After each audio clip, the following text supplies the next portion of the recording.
The text message from my mother glowed on my phone screen. Eleanor, we need to use your beach house for the summer. Your sister Lisa's kids deserve a nice vacation, and you're always working anyway. I stared at those words, my coffee growing, cold beside my laptop as I sat in my home office overlooking the Pacific. 3 years had passed since the family gathering where my father had casually remarked, "We just connect with Lisa's children differently. It's natural to have favorites, Eleanor." Now they needed something from me, the beach house I had purchased. Entirely on my own after years of careful saving and career sacrifices they'd never bothered to acknowledge. I'd love to know which corner of the globe you're watching from. And if this story speaks to you, make sure to subscribe. Tomorrow's video is one you absolutely can't miss. I had always been the practical daughter, while my younger sister Lisa floated through life on a cloud of charm and spontaneity. I built my career methodically, brick by determined brick. Our childhood photos told the story clearly. Lisa in princess dresses and dance recital costumes, me in sensible clothes with a book tucked under my arm. Our parents, Martin and Diane Bennett, well-respected professors at the local university, had never tried to hide their preference for Lisa's vivacious personality and artistic tendencies. "Eleanor is our little adult," my mother would say whenever I solved my own problems or helped with household tasks. It wasn't intended as a compliment. It was an observation that I didn't need the attention, the encouragement, or the emotional support that was lavished on Lisa. I was self-sufficient, so I was left to be self-sufficient. When Lisa married young, at 23 to her college sweetheart Ryan, our parents threw an elaborate wedding at their New England home, spending what I later learned was most of their savings. 2 years later, when I announced my engagement to Thomas, a fellow accountant I'd met at my firm, my mother suggested a simple ceremony. "You're both so practical," she'd said. "You wouldn't want something extravagant." We ended up paying for our own modest wedding. Lisa's first child, Sophia, arrived a year after her wedding, followed quickly by twins Max and Emma. Each birth was celebrated with weeks of my parents' undivided attention. They rearranged work schedules, took leave from their teaching positions, and essentially moved in with Lisa to help with the newborns. When I had my daughter, Abigail, 4 years ago, my mother visited for 3 days before explaining she couldn't stay longer because Lisa needs help with the kids' science fair projects. I never complained. I had built a life that didn't depend on their approval or assistance. Thomas and I both had successful careers in financial management. We had purchased our primary home in Seattle, set up college funds for Abigail, and 2 years ago, fulfilled my long-held dream of buying a beach house in Cannon Beach, Oregon, a charming coastal town with a magnificent view of Haystack Rock. The beach house represented more than just a vacation property. It was tangible proof that I had succeeded on my own terms. The family dynamics reached a breaking point 3 years ago at my parents' 45th wedding anniversary celebration. Lisa arrived late with her 3 children, who immediately commandeered the event with their demands for attention and special food that hadn't been prepared. While my parents scrambled to accommodate them, Abigail sat quietly drawing in her sketchbook, occasionally showing me her pictures without interrupting the adults. "Abigail is so well behaved," my Aunt Carol remarked to my father. "She's such a good little girl." My father glanced at Abigail and then at Lisa's children, who were now arguing loudly over a game. "She's very quiet," he acknowledged, before adding the words that would echo in my mind for years to come. "But we just connect with Lisa's children differently. It's natural to have favorites, Eleanor. Sophia, Max, and Emma are more expressive. They need us more." The room didn't fall. Silent. No dramatic confrontation ensued.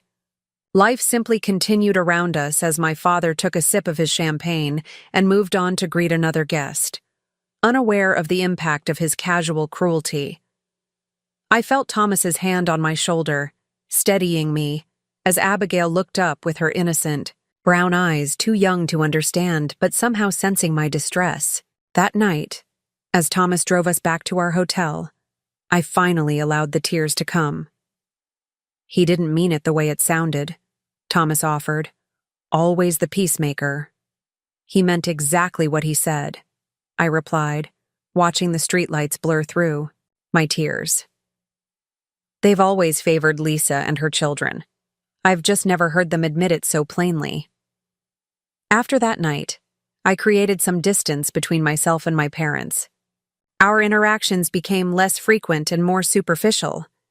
I stopped seeking their approval or hoping for equal treatment. Instead, I focused on my own family unit, Thomas, Abigail, and our life together. I poured my energy into my career, eventually becoming a partner at my firm. The beach house became our sanctuary, a place where we built our own traditions and memories, free from the shadow of familial favoritism. I maintained civil relations with my parents and Lisa, sending birthday gifts to my niece and nephews, attending major family events, and making obligatory holiday calls. But I no longer expected anything resembling fairness or recognition. It was a painful acceptance, but also liberating. By the time Abigail started kindergarten, I had found a new equilibrium, one that protected both my daughter and myself from the subtle wounds of being second best. Lisa's life, meanwhile, took a different trajectory. Ryan's software startup failed in its second year, leaving them financially strained. They moved to a smaller house, and Lisa, who had never finished her degree, struggled to find work that accommodated her children's schedules. My parents helped as much as they could, babysitting regularly and contributing financially when possible. I observed these developments with detached sympathy, refusing to feel resentment toward my sister or her children, who were innocent in all this. And then, last Tuesday morning, as I prepared for an important client meeting, my mother's text message arrived, so casually presumptuous that I had to read it twice. "Eleanor, we need to use your beach house for the summer. Your sister Lisa's kids deserve a nice vacation, and you're always working anyway." I didn't respond to my mother's message immediately. Instead, I set my phone face down on my desk, finished preparing for my meeting, and drove to the office. The presumption in her words needed to be processed, and I'd learned long ago that making decisions while emotional rarely ended well. The beach house had been my dream for over a decade. During my 20s, while Lisa was getting married and starting her family, I was working 60-hour weeks, taking on extra consulting projects and investing carefully. Thomas and I had lived in a modest apartment for the first 5 years of our marriage, saving diligently for our future. When we finally purchased the beach house 2 years ago, a charming 3-bedroom cottage with weathered blue siding and panoramic ocean views, it represented not just a vacation property, but a testament to my perseverance. The first time we brought Abigail there, she had run excitedly from room to room before dashing out to the wraparound porch. "Mommy, it's like a house from my storybooks," she had exclaimed, her eyes wide with wonder. That weekend, we had collected seashells, built sandcastles, and watched the sunset paint Haystack Rock in golden hues. It became our special place, a haven where Thomas, Abigail, and I could escape the pressures of daily life and simply be together. When I'd told my parents about the purchase, their response had been lukewarm at best. "That seems extravagant, Eleanor," my mother had said. "Couldn't you just rent places when you want to vacation?" My father had merely nodded in agreement, adding, "I hope this doesn't mean you'll be putting in fewer hours at work. Advancement requires dedication, you know." Neither of them had ever visited the beach house, despite standing invitations. Now they wanted to use it as if it were community property, specifically for Lisa's family. By lunchtime, I had successfully presented to my clients but found myself distracted during the post-meeting discussions. My colleague Vanessa noticed my preoccupation as we grabbed coffee afterward. "Everything okay? You seemed a million miles away after we wrapped up," she said, stirring her latte. I hesitated before showing her my mother's text. Vanessa had become a close friend over the years, one of the few people who knew the full history of my family dynamics. She read the message twice, her eyebrows rising. Wow, that's bold. It's typical, I replied. They've always assumed that Lisa's needs, and by extension her children's needs, take priority over mine. What are you going to do? Vanessa asked, handing back my phone. I don't know, I admitted. Part of me wants to say no on principle. It's our sanctuary, not a free resort for my sister's family. But another part feels petty for even hesitating. It's just a house, after all. Vanessa considered this. Is it, though? From everything you've told me, this beach house represents years of work and sacrifice, things your parents and sister have never fully acknowledged or appreciated. She was right. The beach house was more than wood and glass. It was a symbol of my life choices and the independence I had built for myself and my family. That evening, I discussed the situation with Thomas over dinner after Abigail had gone to bed. As always, he listened patiently, asking occasional questions, but mostly letting me work through my thoughts aloud. Your mother didn't even phrase it as a request, he noted. It was a statement of intent. Exactly, I said, pushing my barely touched pasta around my plate, as if they have some right to it. And that comment about me always working, as if my career is some character flaw rather than what's allowed us to afford this life. Thomas reached across the table and took my hand. What do you want to do, Elle? This is your decision. I'll support whatever you choose. I squeezed his hand. Gratefully. Thomas had always been my anchor, understanding the complexity of my family relationships without judging. He had witnessed the subtle slights over the years, the pattern of my parents consistently prioritizing Lisa's family while taking my stability for granted. I think I need more information, I finally said. Why this summer specifically? How long are they expecting to stay? Would they respect our rules about the property? I called my mother the next morning before work, bracing myself for the conversation. She answered on the third ring, her voice bright with the familiar tone she used when she wanted something. Eleanor? I was wondering when you'd call back. Did you get my message about the beach house? I did, I replied evenly. I'd like to understand. What exactly you're asking for, Mom? Oh, it's not complicated. Lisa and Ryan are struggling financially. You know his business went under. And the kids have been so disappointed about not having a proper summer vacation for the past 2 years. When I mentioned your beach house, they got so excited. We thought they could stay there for July and August, maybe even through Labor Day if you're not using it. 2 full months, possibly more. I felt a knot form in my stomach.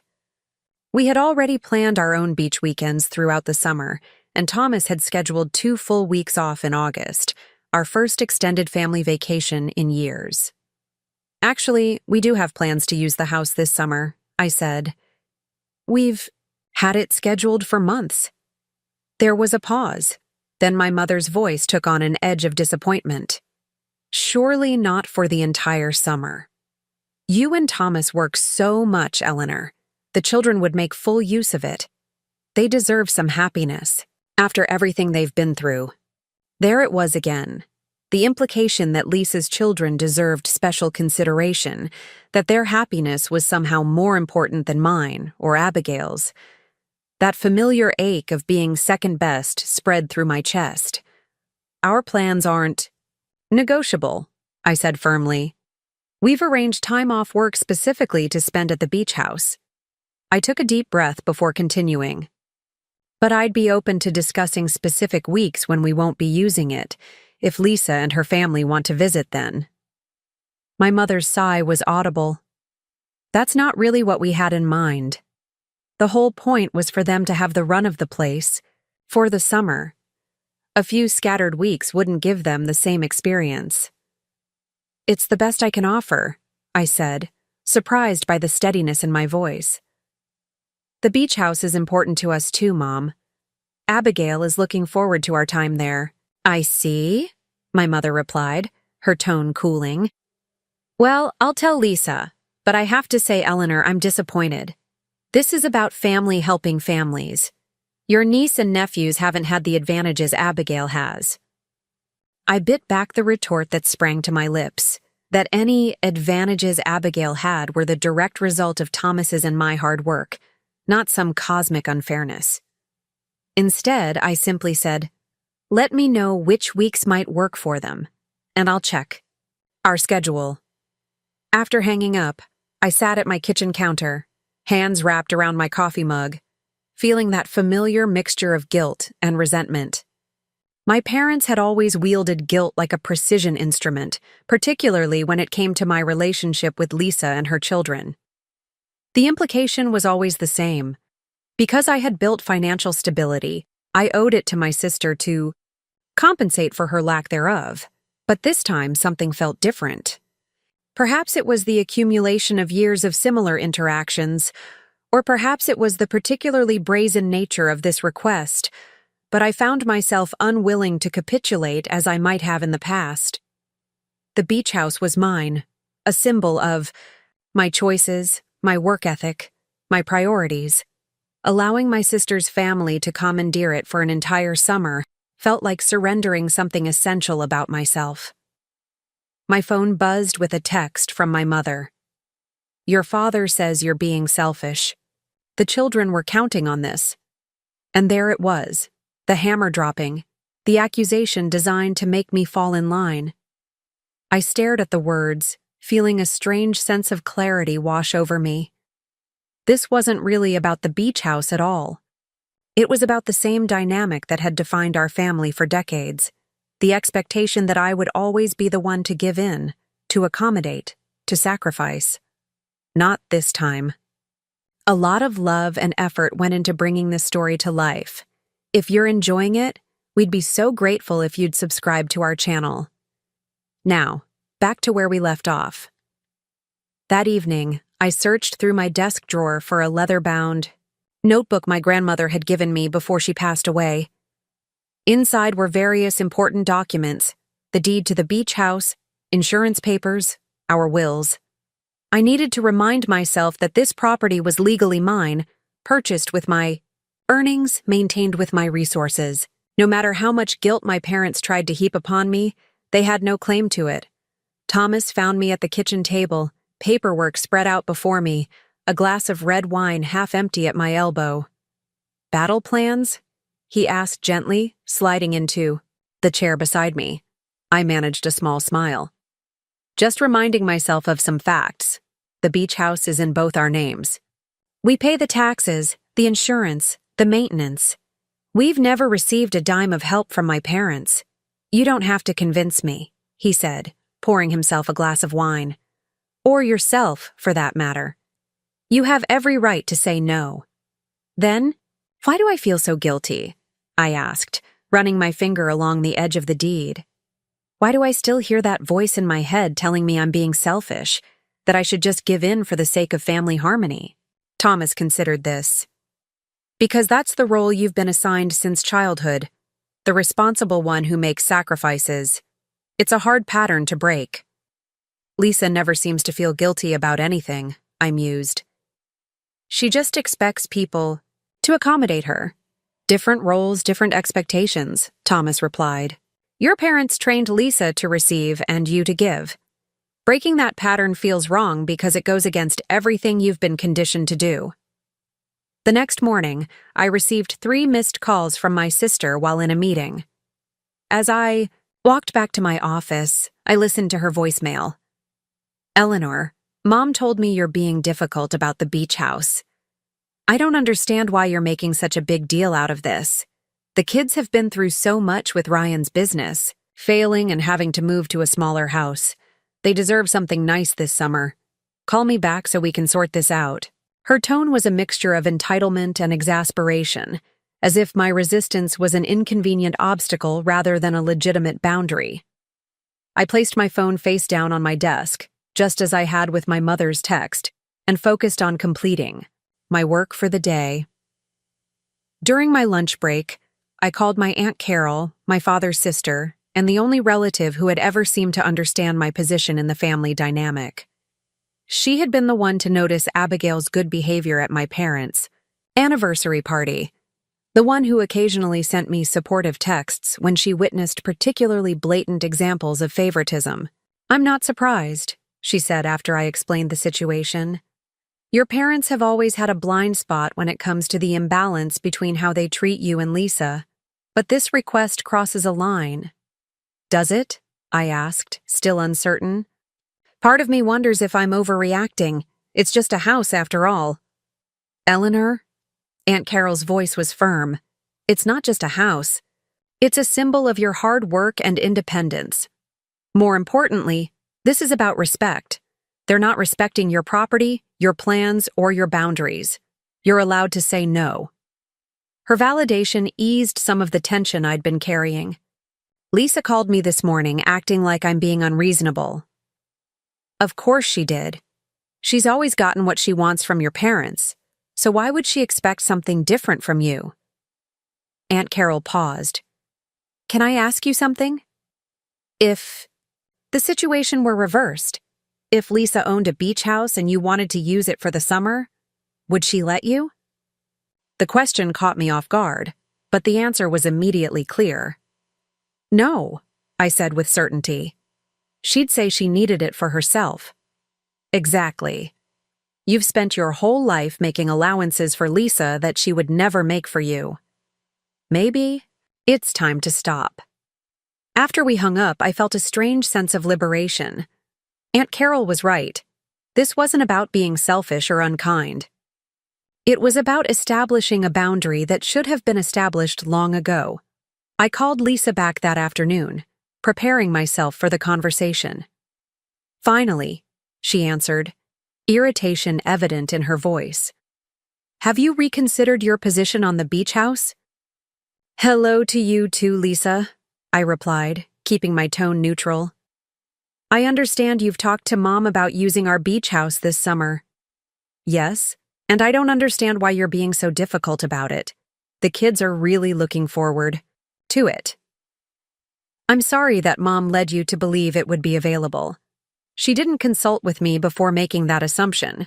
As I told her, Thomas and I have our own plans for using the house this summer, including 2 weeks in August that Thomas has already taken off work." Lisa made a dismissive sound. "Surely you could reschedule. Or maybe you could use it in September, after the kids are back in school. They really need this, Eleanor. You know how tough things have been for us financially." I took a deep breath. "I understand things have been difficult, and I'm happy to work with you on finding weeks when the house is available. But we won't be changing our own vacation plans." "That's not good enough?" Lisa's voice rose. "The whole point was for them to have an extended stay, to really enjoy the summer at the beach. A few scattered weeks is meaningless." "It's what I can offer," I said, echoing my words to my mother. "God, you've always been so selfish," Lisa snapped. "Just because you've been successful financially doesn't mean you have to lord it over the rest of us. Some of us have made different life choices." The accusation stung, but it also crystallized something for me. Yes, we've all made choices, Lisa. I chose to work 60-hour weeks through my 20s so I could afford things like the beach house. You chose a different path. Neither is wrong, but my choices don't obligate me to provide you with the fruits of my labor. Is that what this is about? You resent me because Mom and Dad helped me more? That's not my fault, Eleanor. You can't punish my children for that." "This isn't about punishment," I said, struggling to keep my voice level. "It's about respecting that the beach house is my property, purchased with my earnings, and that I have the right to decide how and when it's used." "You've changed," Lisa said, her voice cold. "You used to care about your family." "I still do," I replied. "But caring about family doesn't mean letting myself be taken advantage of. My offer stands. Let me know which specific weeks you'd like to use the house, and I'll check if they're available." "Don't bother." She hung up abruptly. I sat at my desk, shaking slightly. Standing up to Lisa felt both terrifying and exhilarating. I had spent decades carefully navigating around her expectations, making accommodations, accepting less. This simple act of saying no was revolutionary. That evening, my father called. Unlike my mother and sister, he rarely involved himself directly in our disputes, preferring to remain above the fray. The fact that he was calling now indicated just how seriously they were taking my resistance. "Eleanor." His voice was measured, professorial, the tone he used when delivering lectures. "Your mother tells me you're refusing to help your sister out this summer." "That's not accurate, Dad," I replied. "I've offered specific weeks when the beach house is available. What I've refused is to cancel my own family's plans or to give them the entire summer. You know, Lisa's situation is difficult right now. The children have been quite affected by the financial downturn. I understand that, and I sympathize. But I fail to see why that means my family should cancel our own vacation plans." His sigh was audible. "Eleanor, family means supporting each other. Your sister needs this more than you do." There it was again, the familiar refrain. Lisa needs it more. Lisa deserves it more. I closed my eyes, steeling myself. Dad, Thomas, and I have worked incredibly hard for what we have. We've made sacrifices, saved diligently, created opportunities for ourselves. The beach house represents years of that effort. I'm willing to share it at times that don't conflict with our own plans. But I won't cancel our family vacation to accommodate Lisa's. "I'm disappointed in you," he said finally. "I thought we raised you to be more generous, more understanding." "You raised me to be responsible," I countered. "To work hard, to save, to plan ahead. That's exactly what I've done. And now I'm being asked to set that aside because Lisa hasn't done the same." The silence that followed was heavy with unspoken accusations. Finally, my father spoke again. "We'll continue this discussion another time. Your mother and I need to help Lisa figure out an alternative for the children's summer." After he hung up, I sank onto the couch, emotionally drained. The conversation had confirmed what I'd always suspected, but never fully acknowledged. In my parents' eyes, my responsibility and self-sufficiency weren't virtues to be rewarded, but resources to be tapped for Lisa's benefit.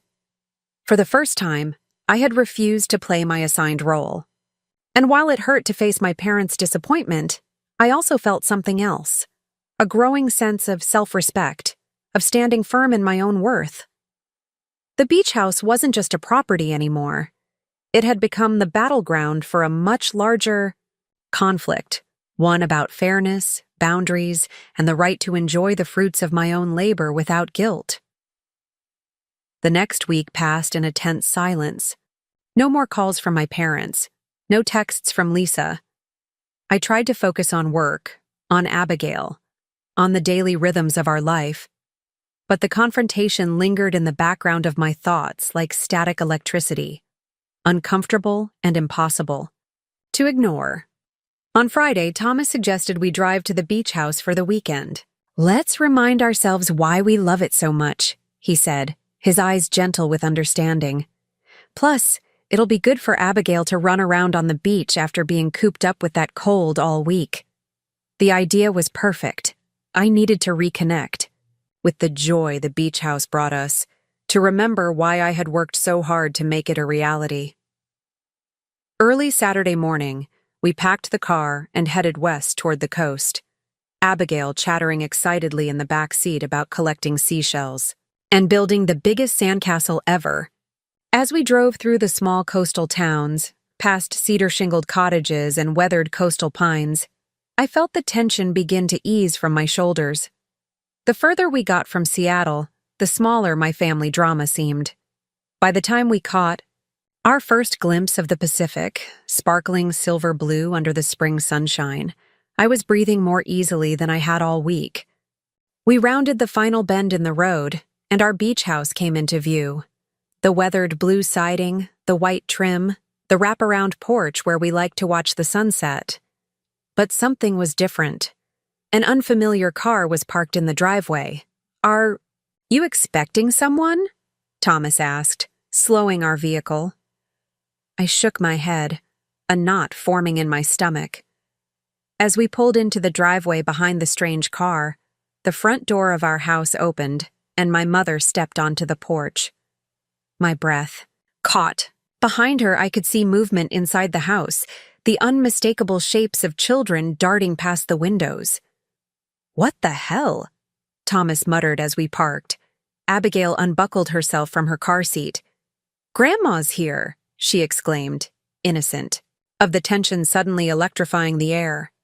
I stepped out of the car, legs unsteady with shock and emerging anger. "Mom, what are you doing here? How did you get in?"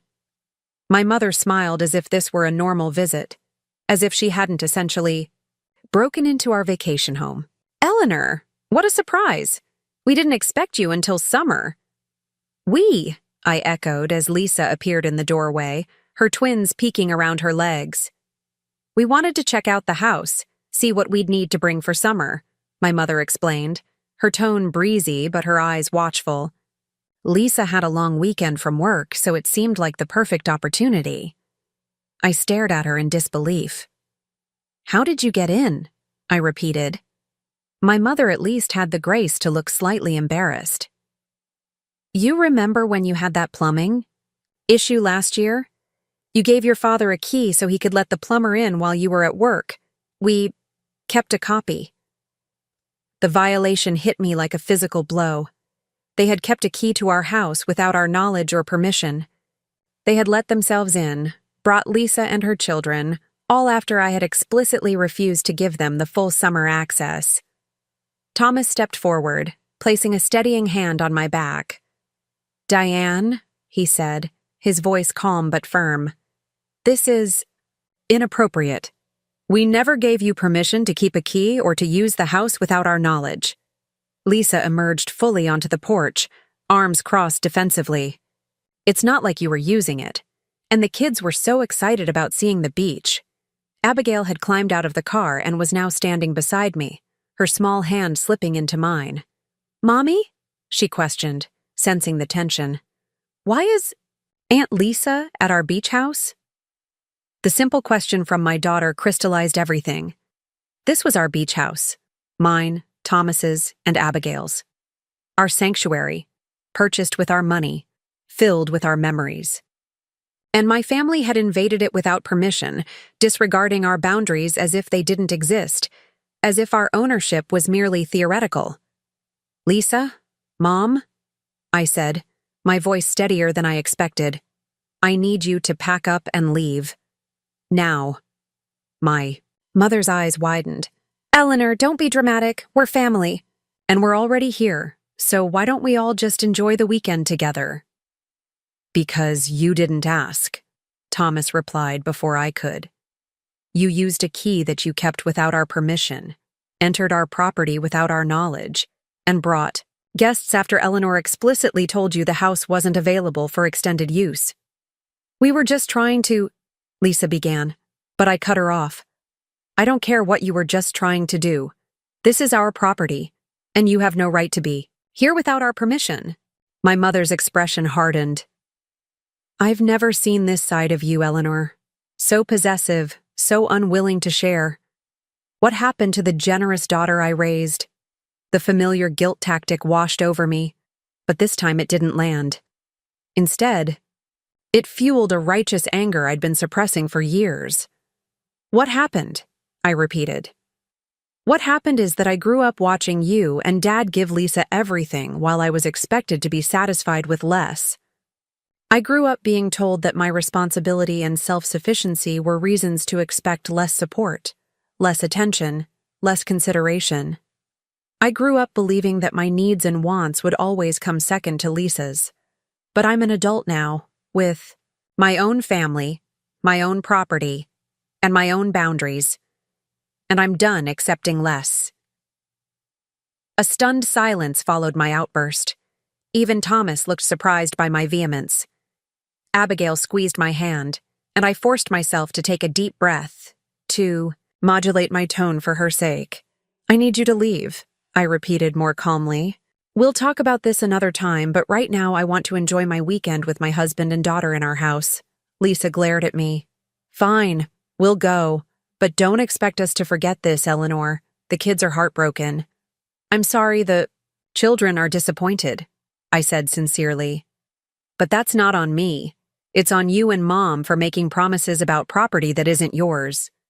It took them almost an hour to pack up and leave. The atmosphere was glacial as they gathered swimsuits, beach toys, and the groceries they'd brought. My mother tried once more to convince me to let them stay. Just for tonight, Eleanor, it's getting late. But I remained firm. As they drove away, Abigail looked up at me with confusion. Why was Grandma mad? And why did they have to leave? I knelt down to my daughter's eye level, searching for words that would help her understand without burdening her with the full complexity of adult relationships. Sometimes, honey, even people who love each other need to have clear boundaries. Grandma and Aunt Lisa came to our house without asking, and that's not okay. Just like you wouldn't want someone to take your toys without asking, right? She nodded. Solemnly. They should have asked first. Exactly, I said, smoothing her hair. Now, who wants to go build that sandcastle you've been talking about? Her face brightened instantly, childhood resilience in action. Me. Can we go right now? As Abigail raced to her room to change into her swimsuit, Thomas pulled me into a hug. I'm proud of you, he murmured into my hair. That couldn't have been easy. I leaned into his embrace, suddenly exhausted. It wasn't. Part of me still feels guilty, like I'm the unreasonable one. You're not, he assured me. What they did crossed a major line. You had every right to ask them to leave. I nodded against his chest, drawing strength from his unwavering support. I just hope this doesn't create a permanent rift in the family. Thomas pulled back slightly to look at me. If it does, that's on them, not you. You've been more than accommodating for years. It's about time they learned that your generosity has limits. Later that afternoon, as I watched Abigail and Thomas building an elaborate sandcastle at the water's edge, I felt a complex mixture of emotions. Sadness that my relationship with my parents and sister had reached this point, anger at their presumption and disrespect.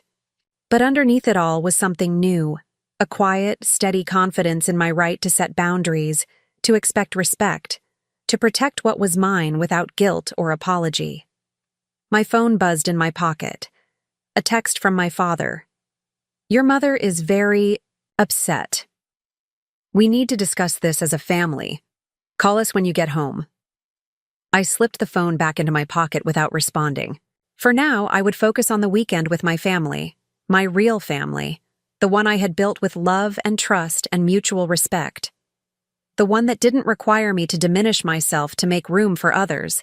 The difficult conversations could wait. This moment, Abigail's delighted laughter as a wave threatened their sandcastle, Thomas's protective arm around her small shoulders, the sun warm on my face.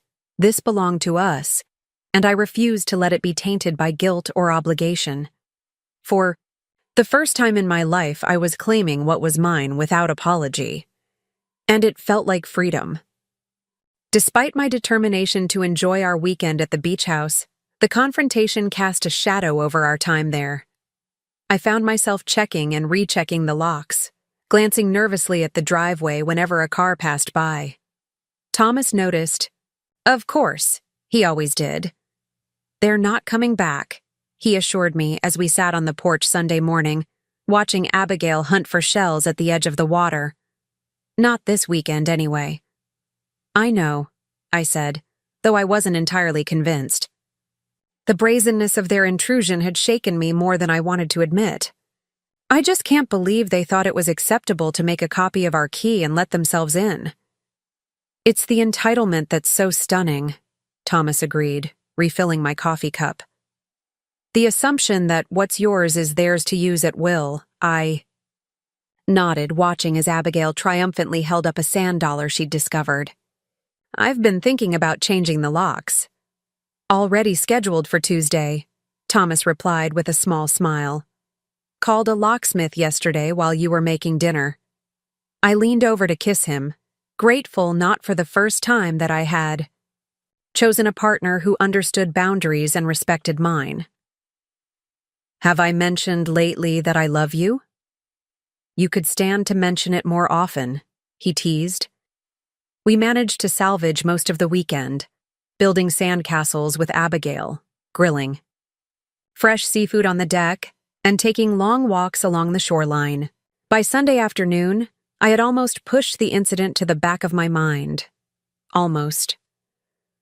The drive back to Seattle that evening was quiet, with Abigail dozing in her car seat, clutching the collection of shells she'd insisted on bringing home. As we merged onto the highway, Thomas glanced over at me. "Are you ready for the fallout?" he asked gently. I sighed, staring out at the darkening landscape. Not really. But it's inevitable, isn't it? I've changed the rules of engagement and they're not going to accept that quietly. Probably not, he agreed. But I'm with you, whatever comes next. We arrived home to find 3 voicemails from my father and 5 texts from my mother, each more urgent than the last. I set my phone aside without responding and focused on getting Abigail bathed and tucked into bed. Tomorrow would be soon enough to deal with the family crisis I had precipitated. Monday morning brought a barrage of new messages, including one from Lisa that was just a single line. "Thanks for ruining my kids' weekend. Hope you're happy." I deleted it without responding and headed to work, grateful for the distraction of client meetings and financial analyses. Numbers were so much more straightforward than family dynamics. They balanced or they didn't. No emotional manipulation required. Vanessa cornered me at lunch, her expression concerned. "You look like you're carrying the weight of the world. Didn't the weekend go well?" I gave her a brief summary of finding my mother, sister, and niece and nephews at our beach house, watching her eyes widen with each detail. "They made a copy of your key without permission?" she repeated, incredulous. "That's not just presumptuous, it's actually illegal." I hadn't thought about it in those terms, but she was right. I was so focused on the boundary violation that I didn't even consider the legal implications. "Well, you're changing the locks, right?" Thomas already arranged it. "Locksmith is coming tomorrow." She nodded approvingly. "Good. And what about the family fallout? Are you going to call them back?" I pushed my salad around with my fork and my appetite diminished. "Eventually, I'm just gathering my strength first." "That's understandable," Vanessa said, "but don't let it drag on too long. The longer you avoid it, the more they'll spin narratives about your unreasonableness in their heads." She was right, of course. By avoiding the confrontation, I was giving my parents and Lisa time to solidify their position, to frame me as the villain in this family drama. It was time to take control of the narrative. That evening, after Abigail was in bed, I sat at the kitchen table with Thomas and drafted a carefully worded email to my parents and Lisa. I chose email deliberately. I wanted a record of what was said, and I needed to express myself without interruption or manipulation. "Dear Mom, Dad, and Lisa," I wrote, "I'm writing to address what happened this weekend at our beach house. To be clear, entering our property without explicit permission, especially after using a key that was copied without our knowledge, was a serious violation of our boundaries and trust. It was not acceptable, and it cannot happen again. I understand that you believe family resources should be shared, but the beach house is not a family resource. It is a private property that Thomas and I purchased with our own earnings, maintained with our own funds, and have the right to use as we see fit. We have been clear about our summer plans and our unwillingness to give up the house for the entire season. However, I remain willing to coordinate specific dates when the house would be available for Lisa and her family to use.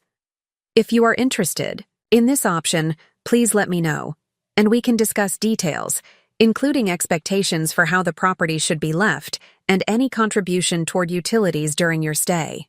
I value our family relationships, but they must be based on mutual respect and clear boundaries. What happened this weekend demonstrated neither, and it has damaged the trust between us. I hope we can move forward in a healthier way. but that requires acknowledgement of the inappropriate nature of your actions and a commitment to respecting our boundaries in the future. Eleanor, I read it to Thomas, who nodded his approval. It's firm, but fair.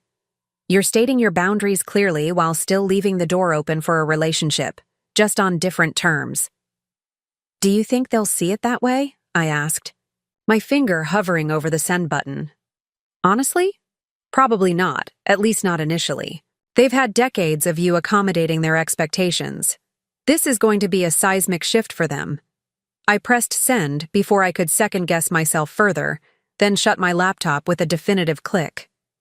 Well, it's done. The response came faster than I expected. Within an hour, my phone rang, my father calling.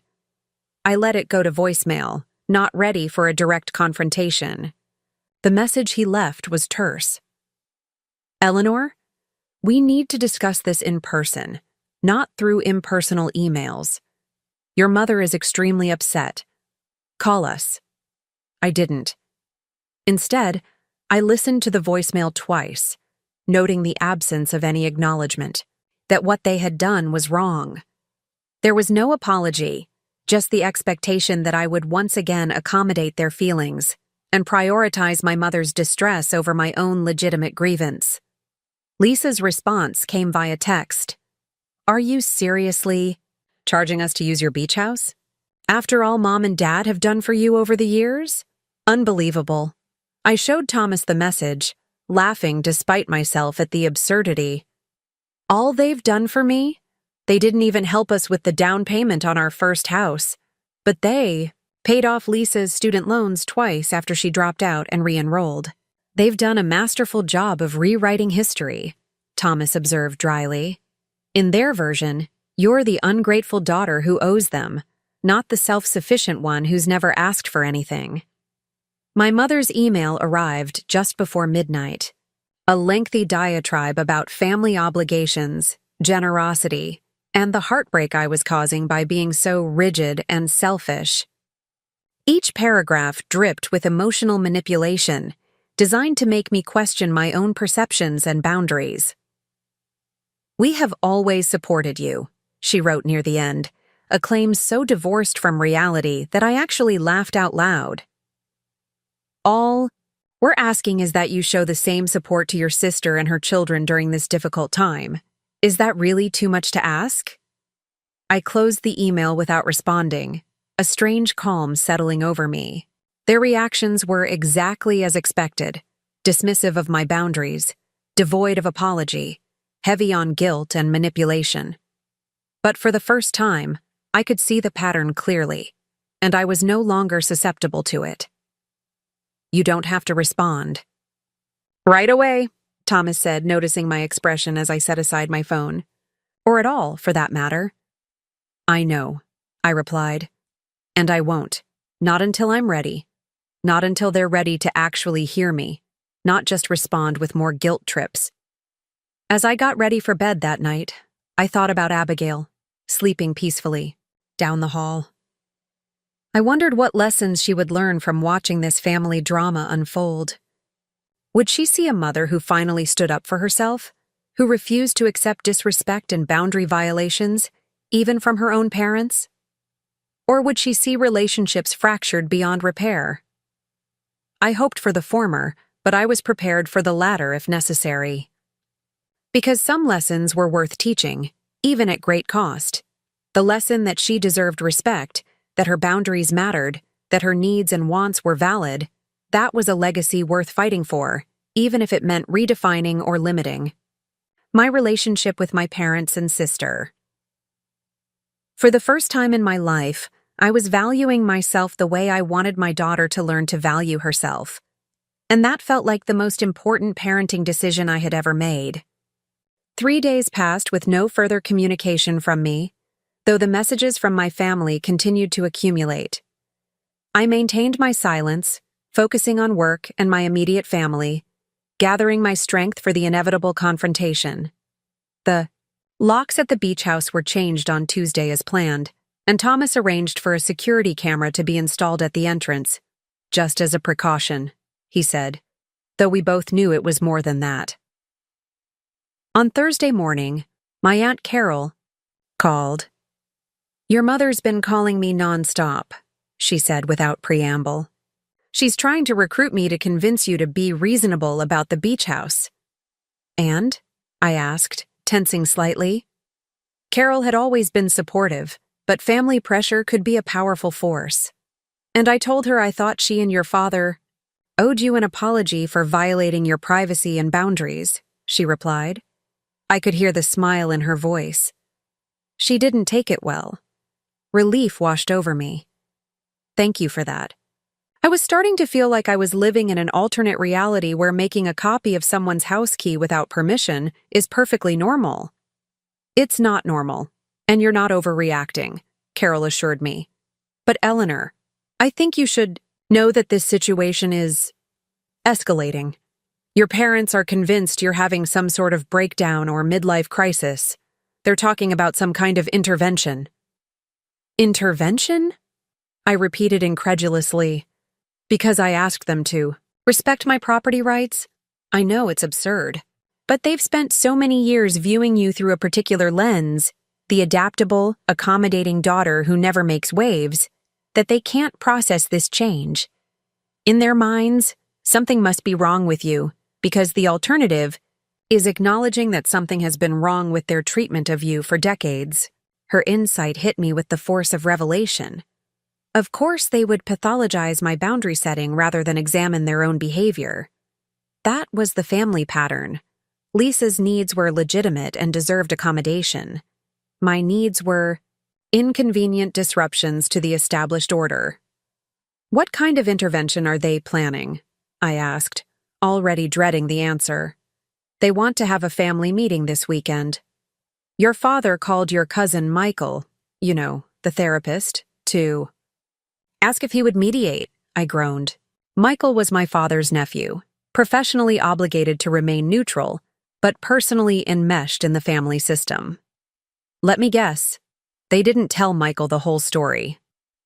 I doubt it, Carol confirmed. You might want to reach out to him yourself, give him your perspective before the meeting. After we hung up, I called Thomas to update him on this new development. An intervention? He echoed, his tone mirroring my own disbelief.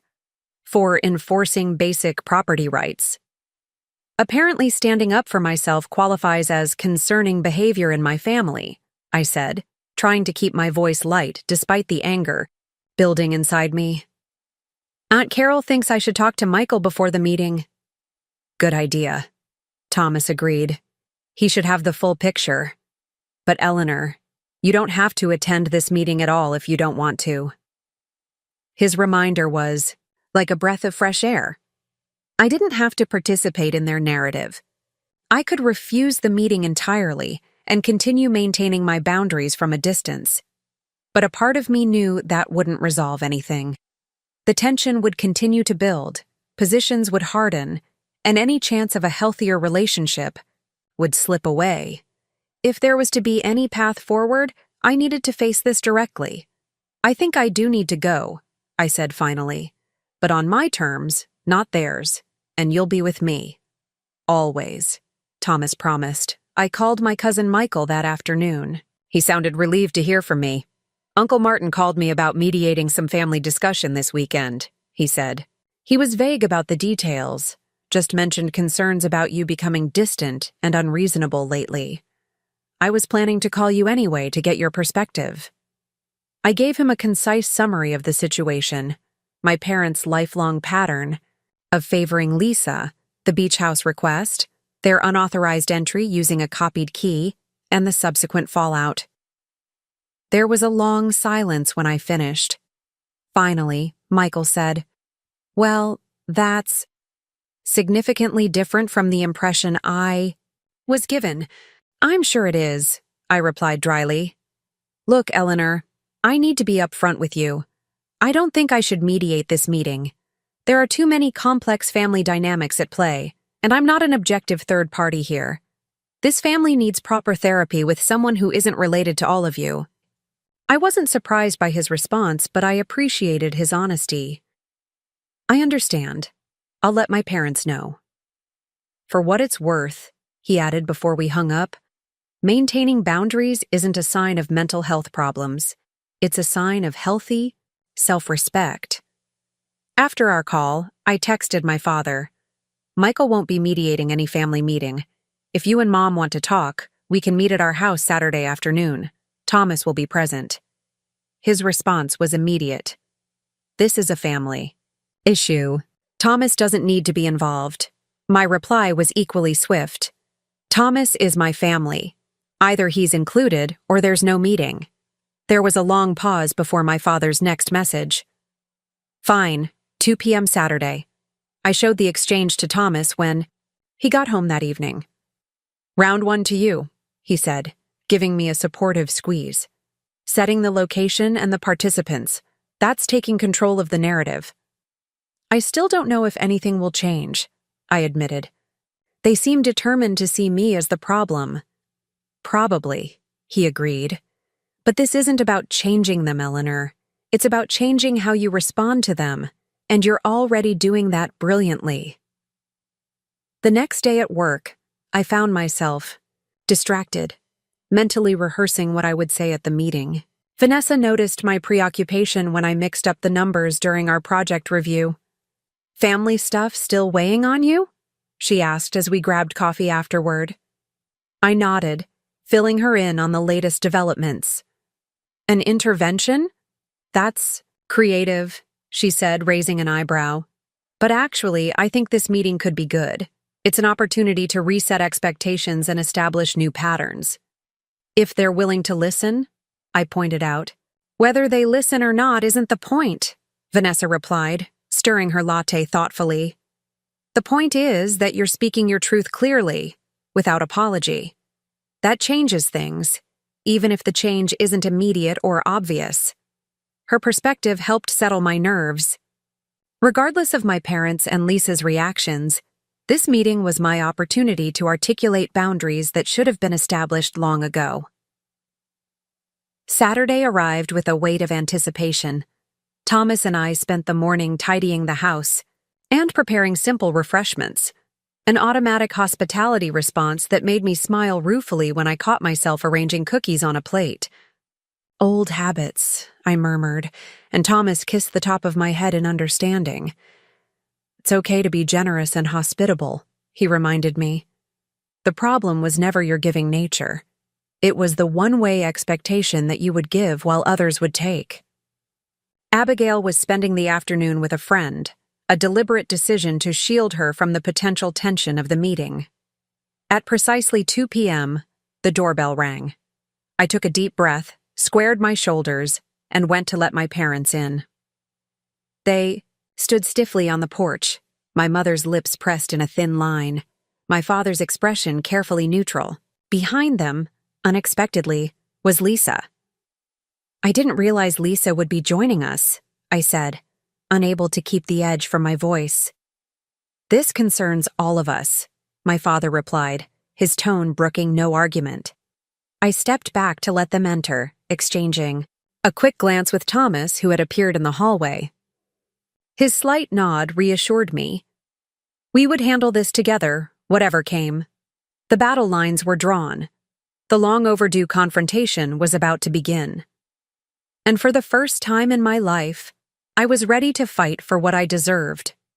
Respect, boundaries, and recognition of my worth as something more than the family's reliable safety net. We gathered in the living room, an awkward tableau of family tension. Thomas had arranged the seating deliberately, 2 armchairs for us, facing the sofa where my parents and Lisa sat. The physical arrangement subtly reinforced that this was our home, our territory, not a neutral ground where old patterns could easily reassert themselves. My mother broke the silence first. Eleanor, we are very concerned about your behavior lately. This isn't like you. I took a measured breath. Which behavior specifically concerns you, Mom? Setting boundaries about my property? Expecting respect for my decisions? Don't be difficult, my father interjected. You know what we mean. This sudden hostility toward your family, this unwillingness to help your sister when she needs it. I haven't been hostile, I countered evenly. I've been clear about my boundaries, which isn't the same thing. And I did offer to help Lisa, just not in the exact way and to the exact extent that you demanded, Lisa scoffed, arms crossed tightly over her chest. A few scattered weeks at the beach house hardly counts as help. It's more than you're entitled to, Thomas said quietly. It was the first time he'd spoken since they arrived, and his calm statement seemed to surprise my parents. My mother's eyes narrowed. Thomas, with all due respect, this is a family matter. He is family, I stated firmly. My family. And this is our home, just as the beach house is our property. My father leaned forward, his professor demeanor in full force. Eleanor, we raised you to understand that families support each other. Your sister is going through a difficult time, and you have resources that could help. It's as simple as that. No, Dad, it's not that simple, I replied. This isn't about one request for the beach house. This is about a lifetime of uneven expectations. I've always been expected to accommodate, to understand, to give way. Lisa has always been expected to receive. Lisa rolled her eyes dramatically. Here we go with the martyr routine. Poor Eleanor, so burdened by being the responsible one. I've never minded being responsible, I said, meeting her gaze directly. What I've minded is having that responsibility exploited rather than appreciated. What I've minded is watching you receive constant support, financial and otherwise, while I was expected to manage on my own because I was capable. That's not fair, my mother protested. We've always been equally supportive of both of you. The absurdity of this claim nearly made me laugh. Mom, that's simply not true. You paid for Lisa's elaborate wedding. Thomas and I paid for our own. You helped with the down payment on Lisa's first house. We saved for years for ours. You've bailed Lisa out of financial problems repeatedly. We've never asked for or received similar help. Those were different circumstances, my father argued. Lisa needed, I echoed. That's always been the refrain, hasn't it? Lisa needed more help, more attention, more resources. Never a question of whether I might need those things too, because I was managing without them. My success became the justification for giving me less. An uncomfortable silence descended.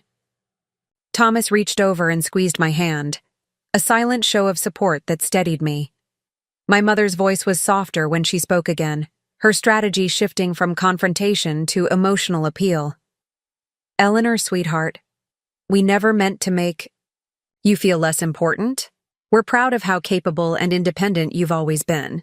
That's a compliment, not a punishment. It doesn't feel like a compliment when it's used to justify giving me less, I replied. And it certainly doesn't feel like a compliment when you discount my feelings, dismiss my boundaries, and literally break into my property after I've said, No, we didn't break in, my father objected. We had a key. A key you copied without permission and kept without our knowledge, Thomas pointed out. That's not the same as being invited. Lisa shifted uncomfortably on the sofa.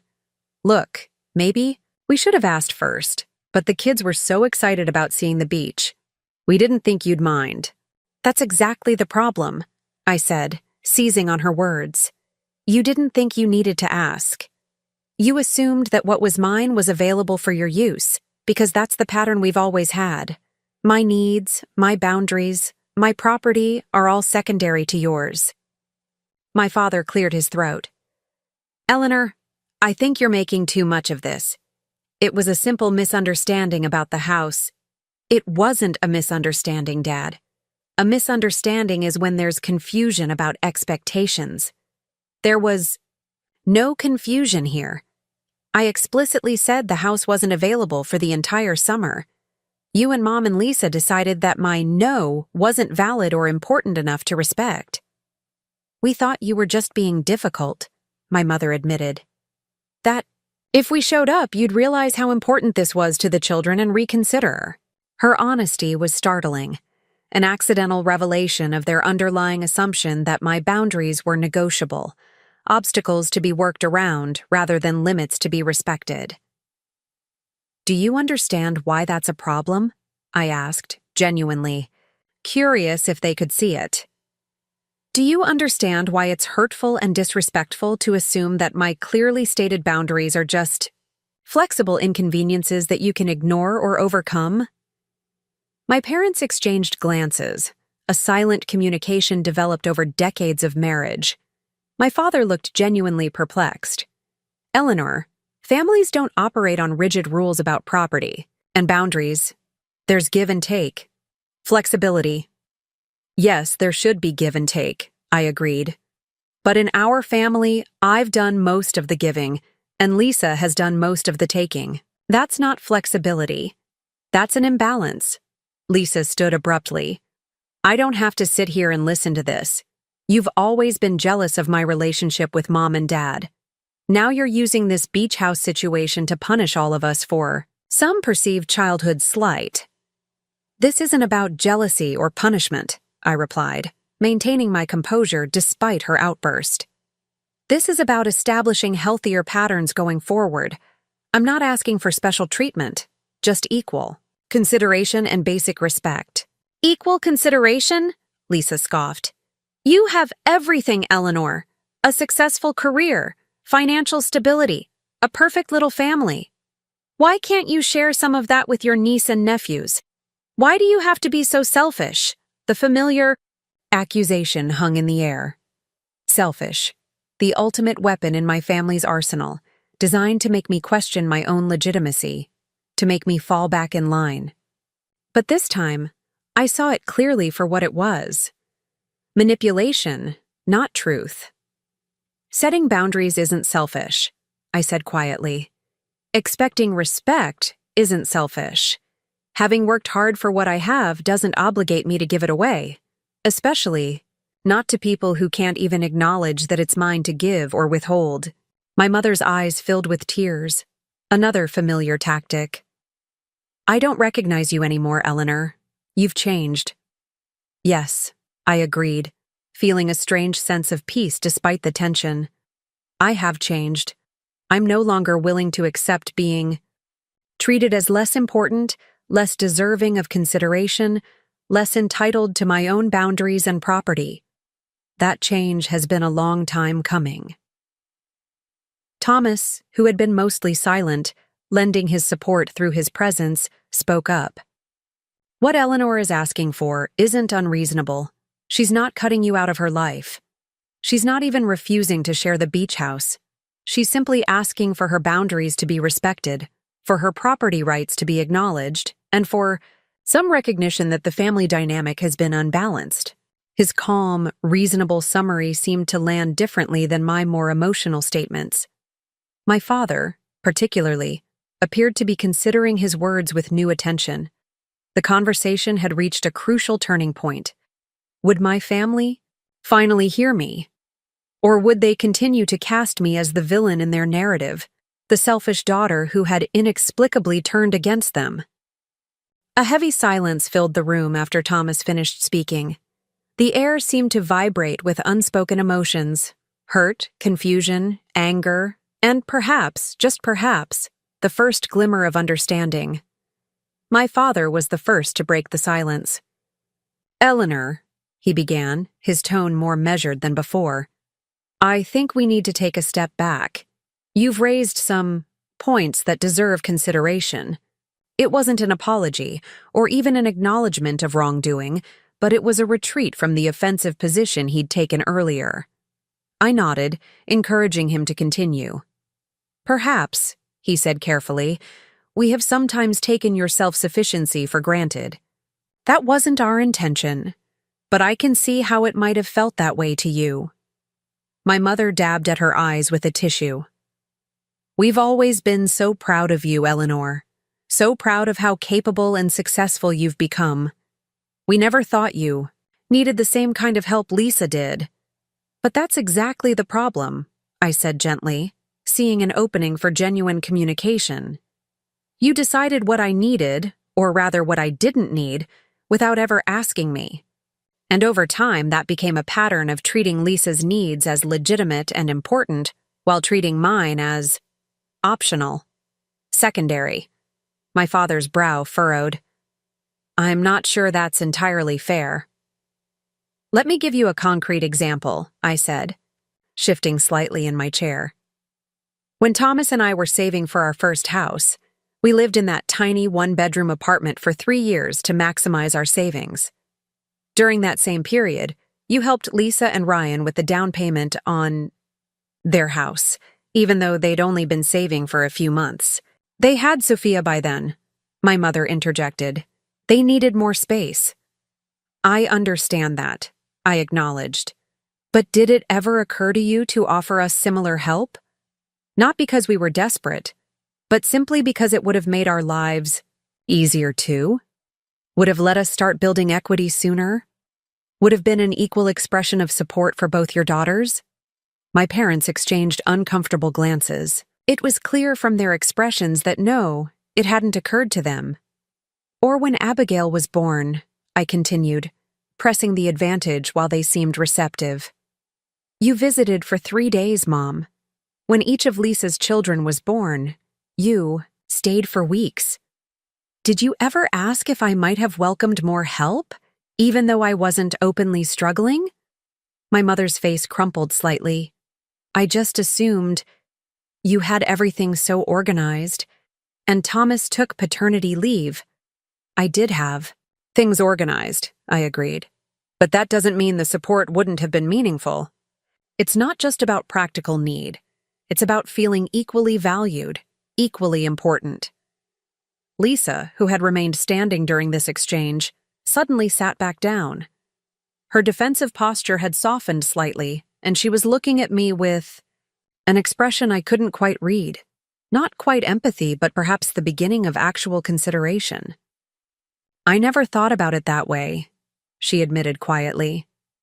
I guess I've always just accepted that Mom and Dad would drop everything for me because they always have. It was the first moment of genuine self-awareness I'd seen, from my sister in our entire adult lives, a small crack in the entitled persona she'd cultivated for so long. The beach house, my father said, returning to the immediate issue. We should have asked permission before using it. That was presumptuous of us. It wasn't a full apology, but it was an acknowledgement of wrongdoing, a significant step forward. I nodded, accepting this partial concession. And keeping a copy of the key without telling you, my mother added. That was wrong. I see that now. Thank you for acknowledging that, I said. That means a lot to me. Thomas shifted beside me, his hand still reassuringly close to mine. Since we're trying to establish a healthier pattern going forward, maybe we could discuss the beach house issue specifically. Eleanor and I have our own plans for using it this summer, including a 2-week family vacation in August that's non-negotiable. But there might be other weeks when Lisa's family could use it, with proper arrangements and expectations. His practical suggestion helped redirect the conversation from the emotional minefield of past hurts to the concrete problem at hand. I shot him a grateful look. That seems reasonable, my father said, nodding slowly. Lisa, would that work for you and the children? Using the house for specific weeks rather than the entire summer? Lisa hesitated, clearly still struggling with not getting exactly what she'd initially wanted. I guess I'd need to know which weeks, to see if it works with Ryan's schedule and the kids' summer camps. We can look at our calendar and let you know our availability, I offered. And if you do use the house, we'd expect you to treat it with respect. Clean up after yourselves, follow the house rules we've established, and leave it as you found it. Of course, Lisa said, a slight edge returning to her voice. We're not animals, Eleanor. I chose to ignore the tone and focus on the content, an agreement to basic expectations. Progress, however small. There's one more thing, I said, meeting each of their gazes in turn. This isn't just about the beach house. It's about how we relate to each other going forward. I need all of you to understand that my boundaries are valid, my needs matter, and my property is mine to control. That doesn't mean I won't be generous or helpful. It just means that my generosity needs to be freely given, not assumed or demanded. My mother nodded slowly. I think we can try to be more mindful of that. And, I continued, feeling bolder, I'd like some acknowledgement that the family dynamic has been unbalanced. Lisa has received more support, more attention, more accommodation than I have over the years. Not because she's more loved, perhaps, but because she's been perceived as needier. This was pushing further than I'd dared before, asking not just for changed behavior going forward, but for recognition of past patterns. It was a risk, but one I needed to take for true healing to begin. Lisa's face flushed. This isn't a competition, Eleanor. No, it's not, I agreed. Which is why it's hurtful when one child consistently receives more than the other. It shouldn't be a competition, but it has felt like one where the outcome was predetermined. You would always get more because you were seen as needing more. My father cleared his throat uncomfortably. Eleanor, family dynamics are complex. Different children have different needs at different times. Yes, I said, refusing to be deflected. But when one child consistently gets more across decades, across all life stages and situations, it stops being about different needs and starts being about different values. Can you understand why that would be hurtful? My directness seemed to unsettle him. He removed his glasses and polished them with his handkerchief, a nervous habit I recognized from childhood. I suppose I can see how it might appear that way from your perspective. It wasn't the full acknowledgement I'd hoped for, but it was something, a crack in the facade of family mythology that had portrayed our unequal treatment as natural and justified. The conversation continued for another hour, circling through old hurts, current grievances, tentative acknowledgments, and fragile agreements. There were moments of connection and moments of frustration. By the time my parents and Lisa finally rose to leave, we had reached an uneasy truce rather than a true resolution. As they stood in the hallway, preparing to depart, my mother turned to me with an uncertain smile. Will you and Thomas and Abigail still come to Sunday dinner next week? It would mean a lot to us. The invitation was an olive branch, a way of saying that despite this difficult conversation, they wanted to maintain our relationship. I glanced at Thomas, who gave a slight nod of support. Yes, I said finally. We'll be there. But Mom, Dad, this conversation isn't over. We've taken a first step today, but there's more work to be done if we want to build a healthier relationship going forward. My father nodded gravely. We understand, Eleanor. We'll try to do better. It wasn't everything I wanted, but it was a beginning. After my family left, Thomas and I sat in stunned silence for several minutes. The emotional weight of the confrontation had left us both drained. Finally, he reached over and took my hand. You did it, he said softly. You stood your ground, without losing your composure. I'm proud of you. I leaned my head against his shoulder, allowing the tension to slowly release from my body. Do you think anything will actually change? Hard to say, Thomas replied thoughtfully. Your parents seemed genuinely surprised by some of what you said, like they'd never considered those perspectives before. That could lead to real change. Or they could fall back into old patterns as soon as the shock wears off, I added. Possibly, he conceded. But even if they do, you've changed. You've drawn a clear line that they now know you won't let them cross. That matters, regardless of whether they fully understand or accept it. I nodded against his shoulder, too emotionally exhausted to analyze further. I need to pick up Abigail soon. I'll go, Thomas offered. You should rest, process. We can talk more later if you want. After he left, I moved through the house in a daze, straightening the living room, putting away the untouched cookies and tea. My mind kept replaying fragments of the conversation, searching for clues about what it all meant for our future family dynamics. Had I been too harsh? Not firm enough? Had I finally gotten through to them? Or had I only confirmed their view of me as suddenly selfish and difficult? By the time Thomas returned with an excited Abigail, eager to tell me about her playdate, I had settled into a state of cautious hope. Something had shifted today, perhaps not as dramatically or definitively as I might have wished, but a real shift nonetheless. The unspoken rules that had governed our family for decades had finally been named, questioned, challenged. There was no going back to the way things were before, even if the path forward remained unclear. The next few weeks brought small, tentative changes in my family's behavior.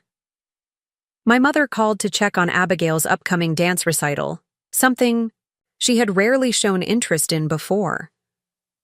My father emailed me an article related to my work, with a brief note saying it had made him think of me. These were tiny gestures, but they felt significant. Conscious efforts to demonstrate that I mattered, that my life and interests were worthy of attention. Lisa was more complicated. She maintained a cool distance, responding to my texts about possible beach house scheduling with brief, business-like messages. She was clearly still processing her role in the family dynamic I had called out, perhaps for the first time recognizing how she had benefited from the imbalance and grappling with what that meant about her own sense of entitlement. "Give her time," Aunt Carol advised when I called to update her. "Lisa's entire identity has been built around being the one who needs more, gets more, deserves more. That's not easy to re-examine, especially when it means facing her own complicity in how you've been treated." "I'm not looking for a dramatic transformation," I assured her. "Just some basic respect for my boundaries and acknowledgement of the pattern." "Well, the beach house situation will be the real test, won't it?" Carol observed wisely. "That's where all this started. How they handle that going forward will tell you a lot about whether anything has truly changed." She was right, of course. The beach house had become more than just a property. It was now the symbolic battleground for our family's realignment. Would my parents and Lisa honor the new boundaries I had established?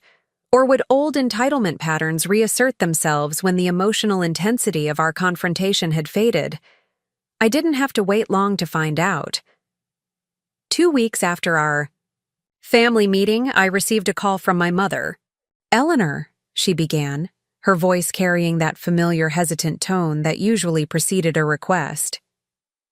"I was wondering if we could talk about the beach house again." I tensed immediately, bracing myself for another boundary push. "What about it?"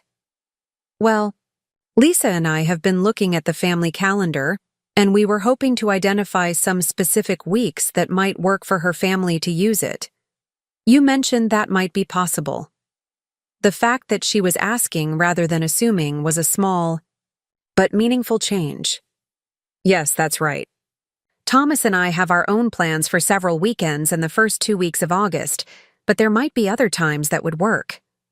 "That's wonderful," my mother said, relief evident in her voice. "I was thinking maybe the last 2 weeks of July? The children's summer camps end then, and it would give them a nice vacation before school preparations begin in August." I checked our calendar. We had tentatively planned to spend the last weekend of July at the beach house ourselves, but the timing wasn't critical. "The first week of July would work better for us," I replied. "We were planning to be there the last weekend of July." There was a moment of silence, and I could almost hear my mother calculating whether to push for her preference or accept mine. In the past, there would have been no question. I would have been expected to adjust my plans to accommodate Lisa's. "I'll check with Lisa about the first week of July," she said finally. "That might actually work better with Ryan's schedule anyway." The simple act of accepting my preference without argument felt revolutionary. I found myself momentarily speechless. "And, Eleanor," my mother continued, her voice softening, "your father and I have been talking a lot about what you said, about feeling less valued over the years. I want you to know that was never our intention. We love you deeply." "I know you love me, Mom," I said gently.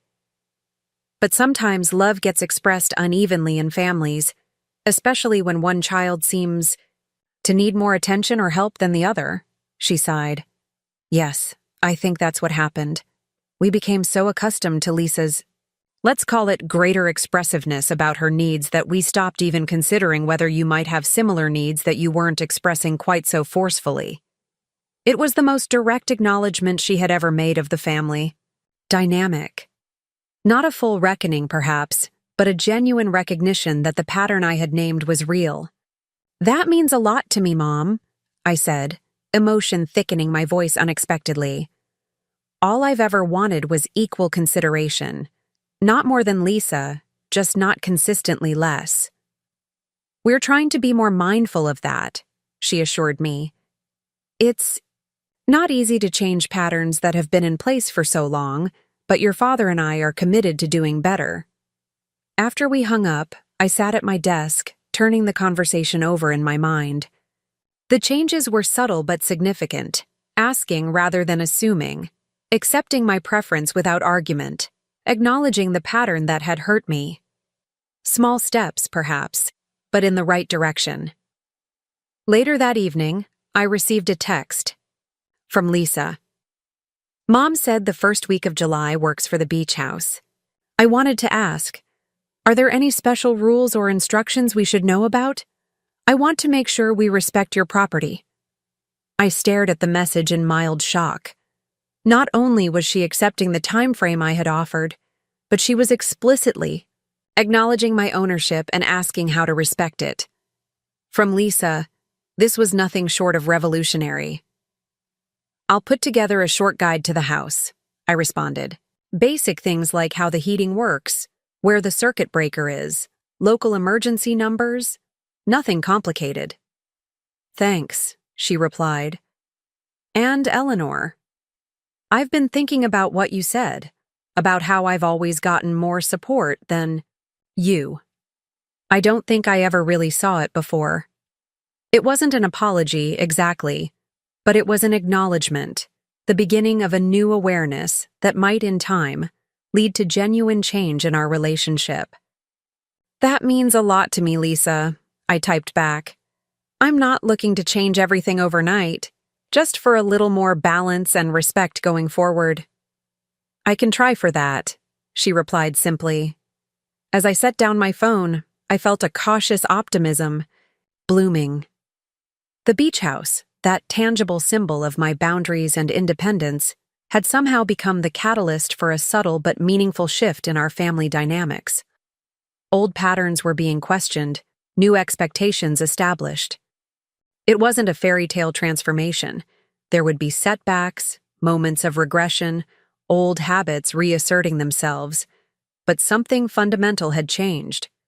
I had changed, first and foremost, finding the courage to demand the respect and consideration I deserved. And perhaps, just perhaps, my family was beginning to change too.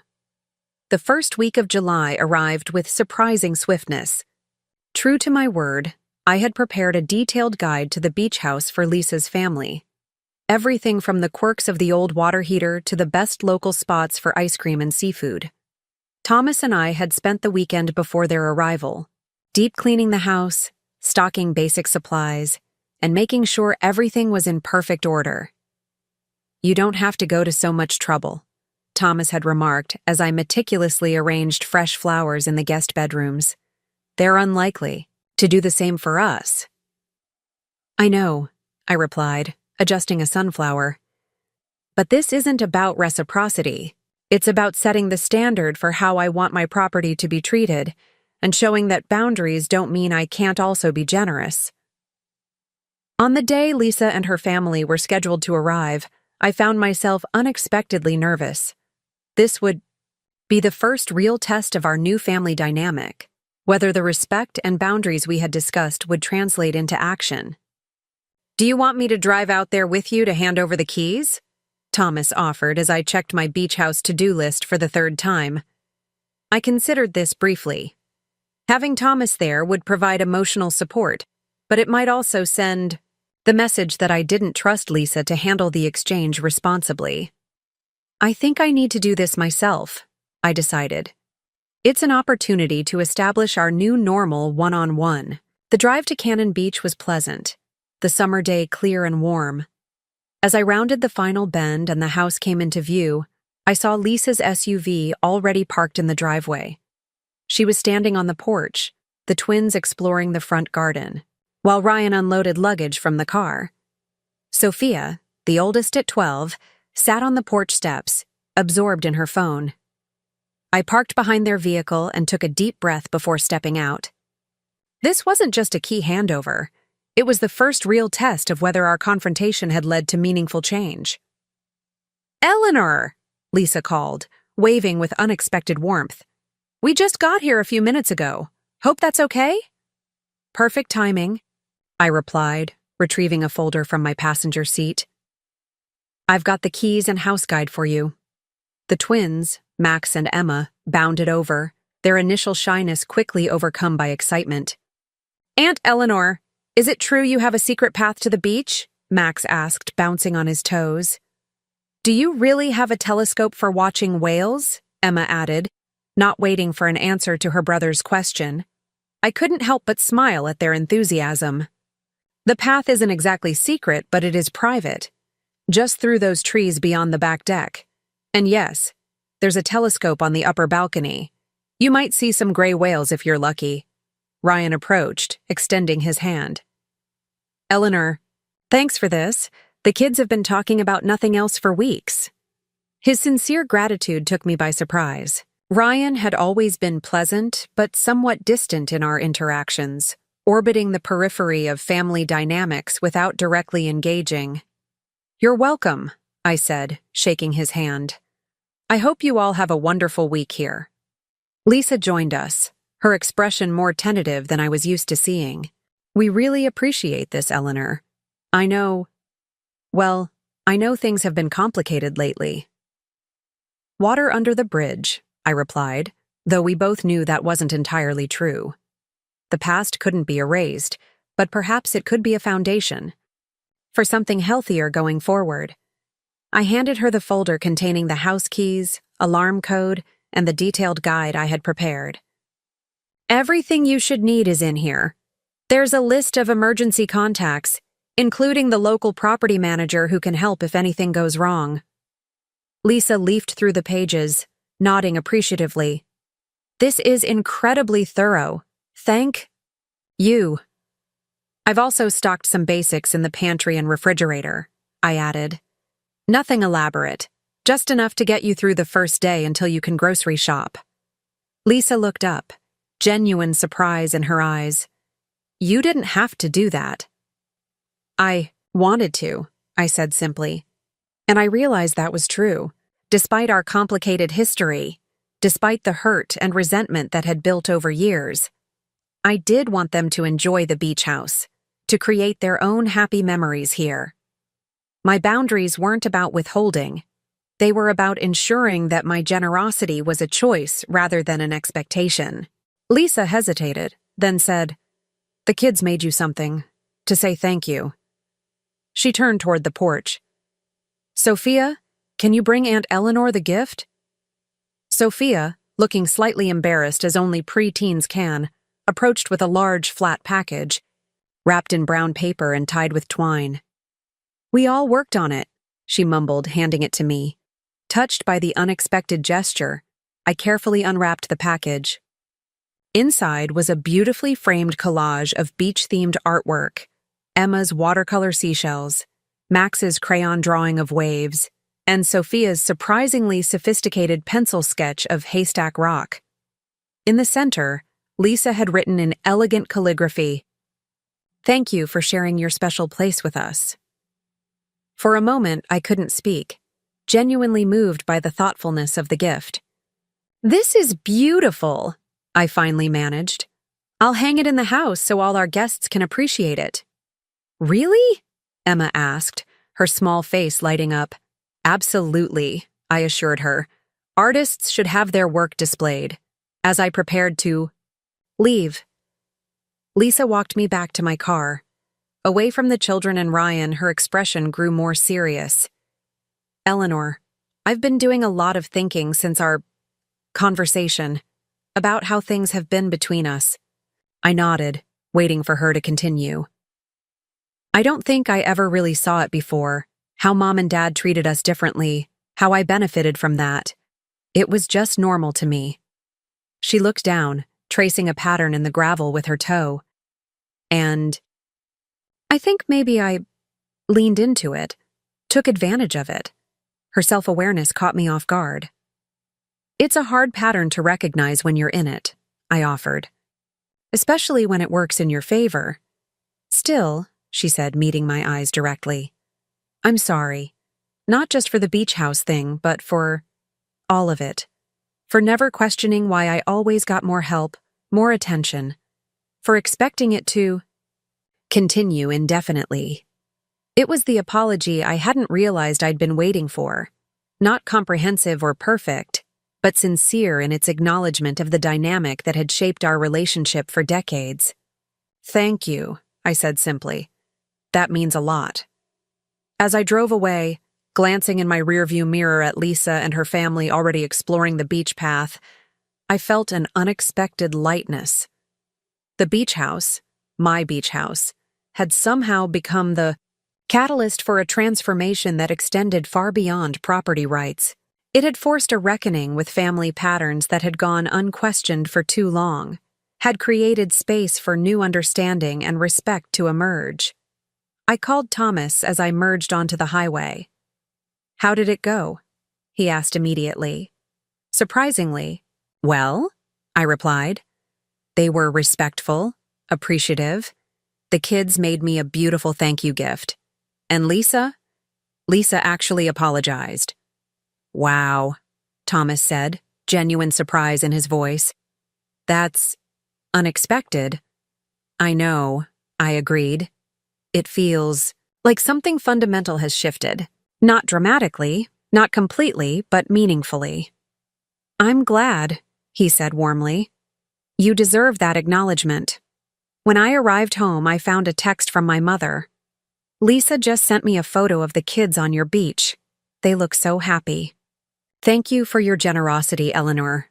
Your father and I have been talking about how we can be more equitable going forward. Would you be open to discussing this when you come for dinner on Sunday? I smiled at the message.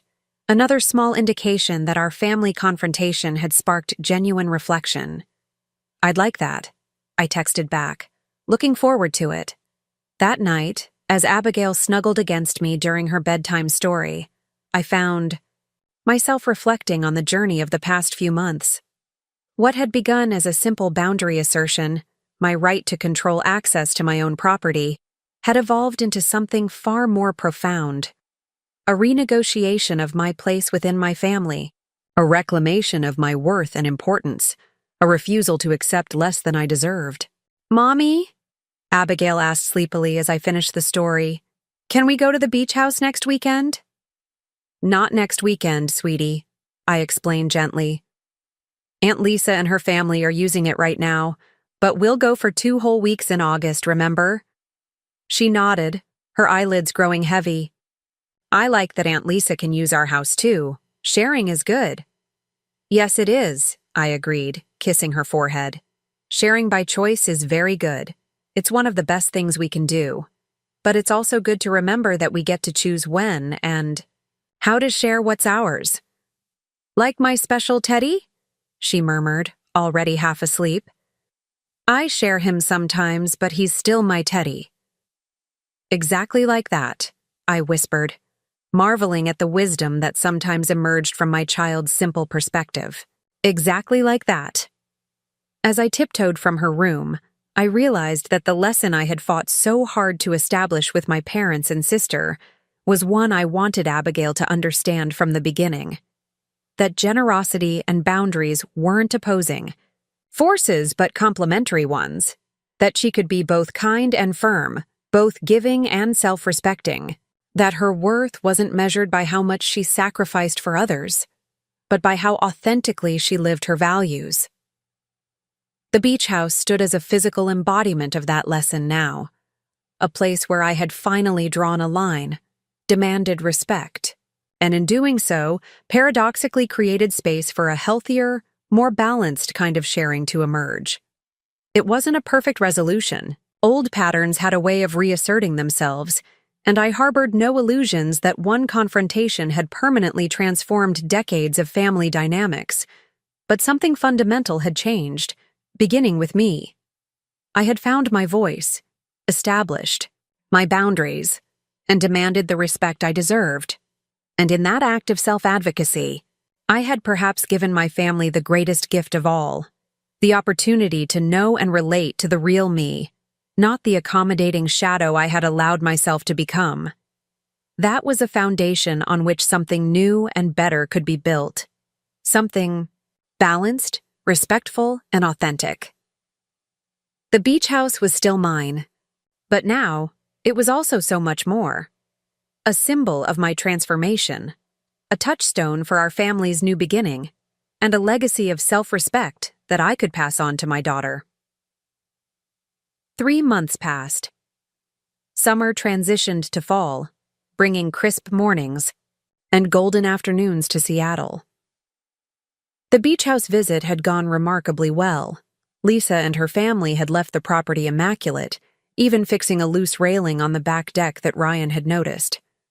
They'd sent photos of the children building sandcastles and exploring tide pools, genuine joy evident in their expressions.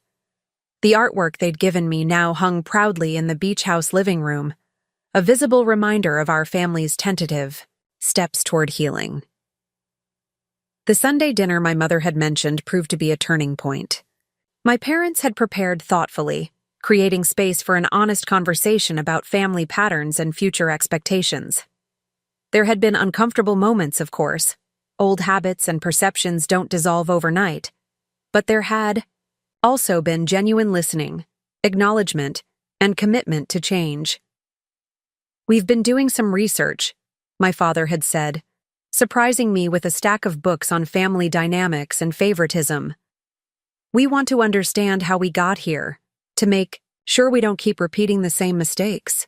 Their efforts weren't perfect, but they were sincere. My mother had started reaching out more consistently about Abigail's activities. My father had begun sharing articles and thoughts about my professional interests, and both had become noticeably more mindful about balancing their attention and support between Lisa and me. Even more surprisingly, Lisa had maintained her newfound self-awareness, reaching out occasionally with genuinely thoughtful texts or calls, making efforts to acknowledge my boundaries and express appreciation for my willingness to share the beach house. Our relationship remained somewhat tentative, but there was a new foundation of mutual respect that hadn't existed before. I was reflecting on these changes one crisp October morning, nursing a cup of coffee at my kitchen table while reviewing quarterly financial reports for work, when my phone rang. My father's name lit up the screen. "Dad? Everything okay?" I answered, a slight edge of concern in my voice. My father rarely called during weekday mornings, knowing I was usually busy with work. "Eleanor," his voice sounded strained, unusual for his typically composed demeanor. "I need to talk to you about something important. Are you free to meet for lunch today?" "I can make time," I said, already mentally rearranging my afternoon schedule. "Is everyone all right? Mom? Lisa?"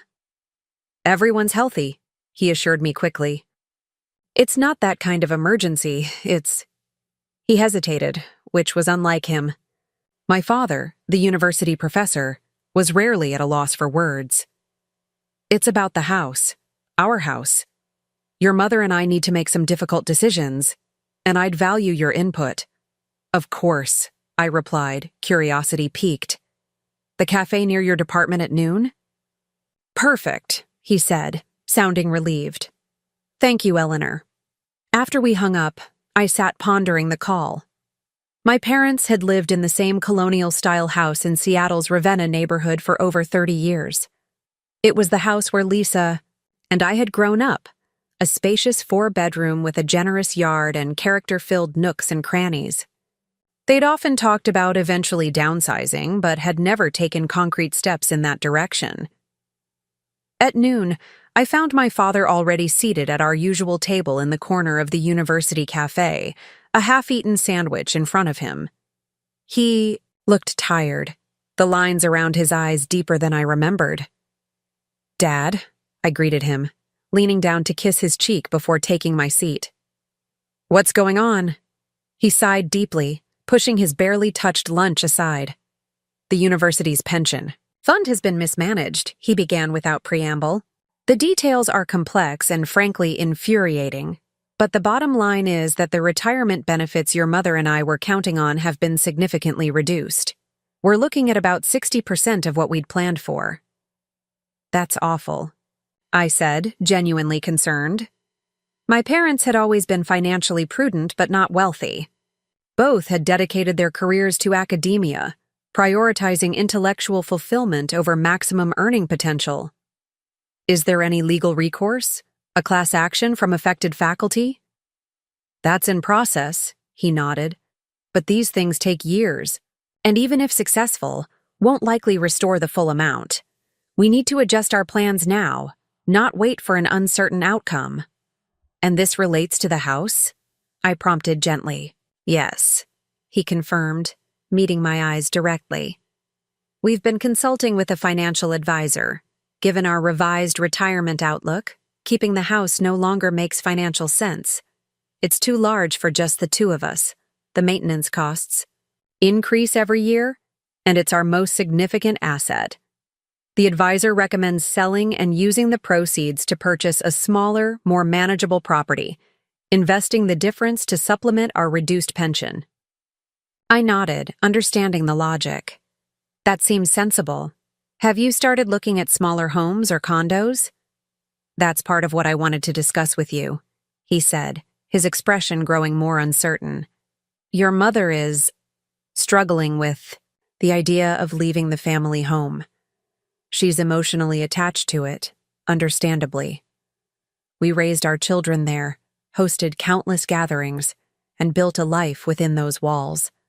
I can imagine it's difficult," I acknowledged, remembering how much my mother loved that house, how she'd cultivated the garden over decades, chosen each paint color with careful deliberation, and filled every room with memories. "But surely, she understands the financial necessity?" "She does, intellectually," he replied. "But emotionally, it's harder.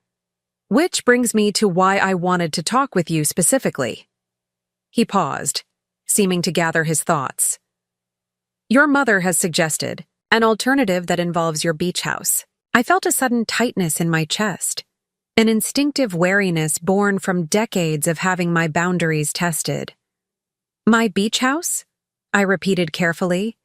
"She's wondering if we might use it as a transitional solution," he explained, choosing his words with obvious care. "Perhaps stay there for extended periods while we sort out our next steps. It would give us breathing room to make decisions without feeling rushed, and allow your mother time to process leaving the family home."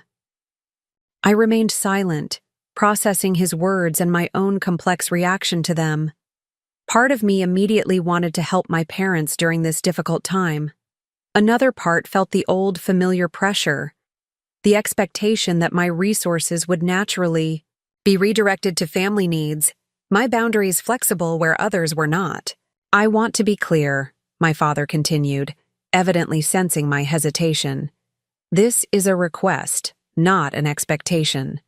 We recognize that the beach house is your property, purchased with your earnings, and you have every right to decline. I insisted on speaking with you directly rather than having your mother call, because I wanted to make sure you understood that we respect your right to say no."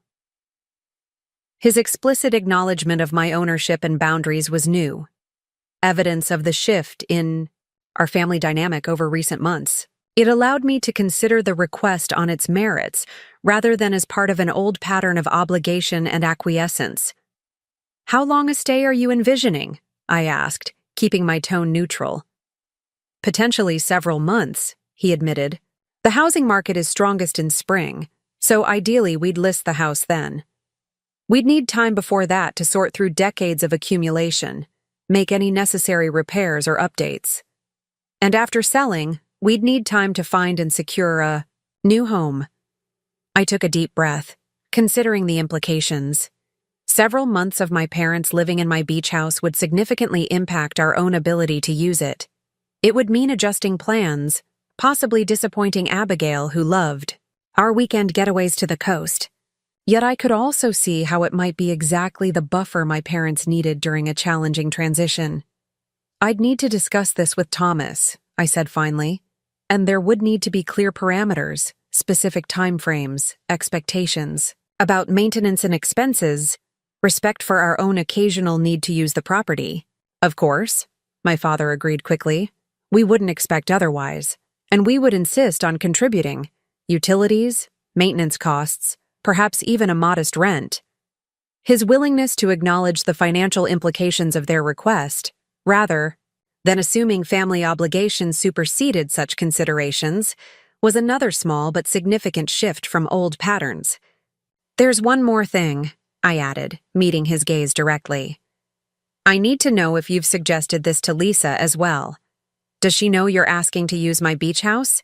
Has she offered any alternative support?" My father's expression shifted. Slightly, a shadow of discomfort crossing his features. "We haven't discussed it with Lisa yet. Your mother thought—" He paused, then seemed to reconsider his words. "I'll be honest, Eleanor. Your mother initially assumed your beach house would be the solution, without considering whether Lisa might also have resources to offer. That's part of the old pattern, isn't it?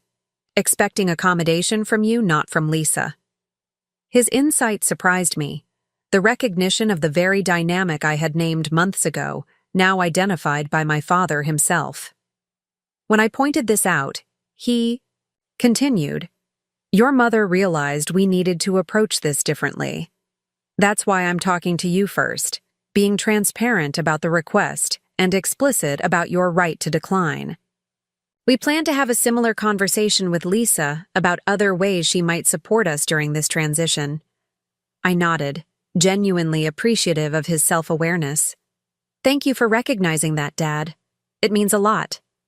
"We're trying," he said, simply. "We don't always get it right, but we're trying." As I drove back to my office after lunch, I turned our conversation over in my mind. My parents' request was significant. Multiple months in my beach house was no small accommodation. Yet the way they had asked, with explicit recognition of my boundaries and ownership, with no attempt at manipulation or guilt, was dramatically different from how such requests would have been framed in the past. The beach house, once again, had become the testing ground for our family's evolving dynamics. But this time, I faced the test with a new strength, secure in my right to consider the request on my own terms, to consult with Thomas, to weigh our family's needs alongside my parents' request. Whatever decision we made would be mine, not extracted through guilt or obligation, but freely given after thoughtful consideration. And that, perhaps, was the most meaningful change of all. That evening, I sat with Thomas on our back deck, watching Abigail play with her neighborhood friends in the yard.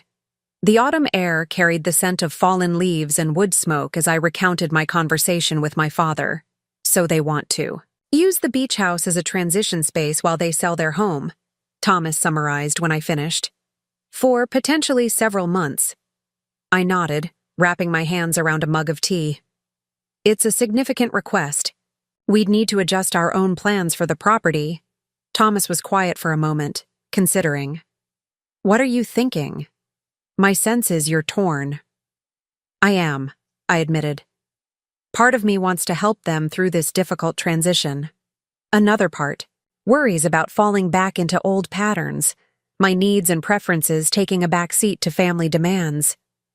"But this feels different from previous situations, doesn't it?" Thomas observed. "Your father approached it as a genuine request, not an expectation. He acknowledged your right to say no. That's progress." "It is," I agreed. "And they've been making consistent efforts to address the imbalances I pointed out. Small things, but meaningful." We talked for nearly an hour, weighing options, considering implications, and discussing potential parameters. By the time we called Abigail in for dinner, we had reached a tentative decision. The next morning, I called my father. "I've discussed your request with Thomas," I began. "We're open to having you use the beach house, with some specific conditions." The relief in my father's voice was audible. "Thank you, Eleanor. We're grateful for your consideration. What conditions did you have in mind?" "First, a clear time frame. We can commit to making the house available to you from January through May. That should give you time to prepare your house for the spring market and begin your search for a new home." "That seems very reasonable," he agreed. "Second, we'd still like to use the property occasionally during that period, perhaps one weekend each month. We'd coordinate with you in advance. Of course, it's your home, after all. Third, we'd need to formalize the financial arrangements. You'll cover all utilities during your stay, plus a modest rent that reflects the market value. I've researched comparable vacation rentals in the area, and I'm proposing half the going rate, which seems fair given the family relationship." There was a brief pause. In the past, suggesting that my parents pay for using the beach house might have triggered defensiveness or accusations of being mercenary. Instead, my father simply said, "That's more than fair. We'll draw up an agreement to make everything clear." "One more thing," I added. "Have you spoken with Lisa about other ways she might support you during this transition?" "We had dinner with her and Ryan last night," he confirmed. "They've offered to help with sorting and packing the house, and to store some of our belongings in their basement while we're between homes. Ryan also has a contact in real estate who's willing to list the house at a reduced commission."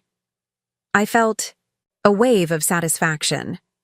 My parents had actually followed through on approaching Lisa for help as well, breaking the old pattern of expecting accommodation only from me.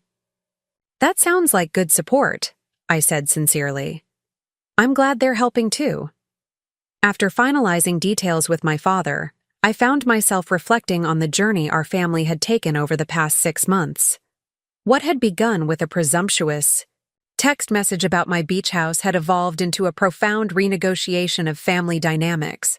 Boundaries had been established, patterns named and challenged, new expectations set.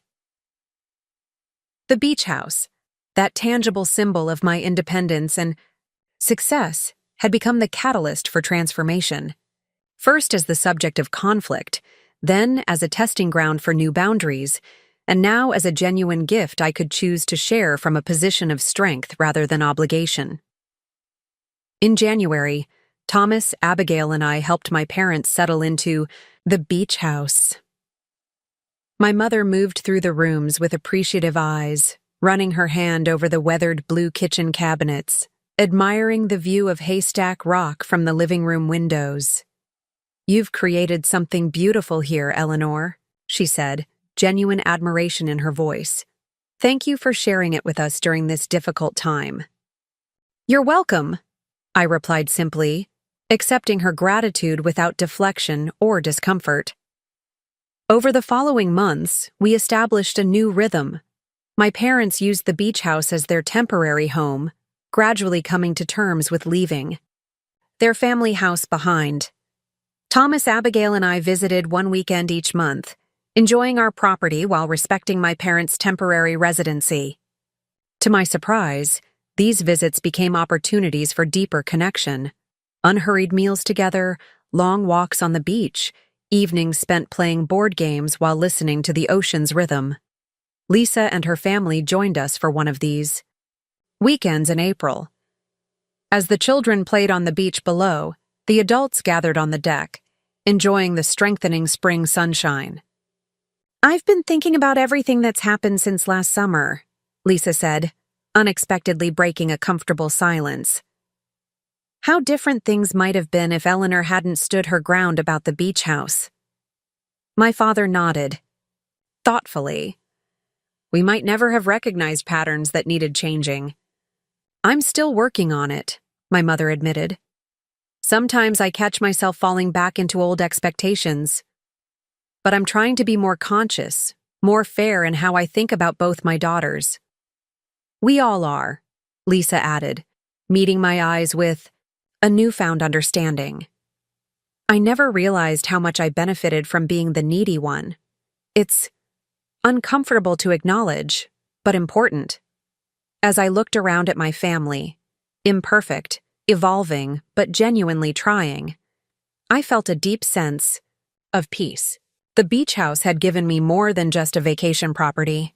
It had given me the catalyst to reclaim my worth within my family, to demand the respect I deserved, to transform decades of imbalance into something healthier and more equitable. My parents sold their house in May, finding a charming craftsman bungalow closer to the university that delighted my mother with its built-ins and garden potential. They moved out of the beach house with genuine gratitude, leaving it immaculate and even paying to have the exterior painted as a thank you gesture.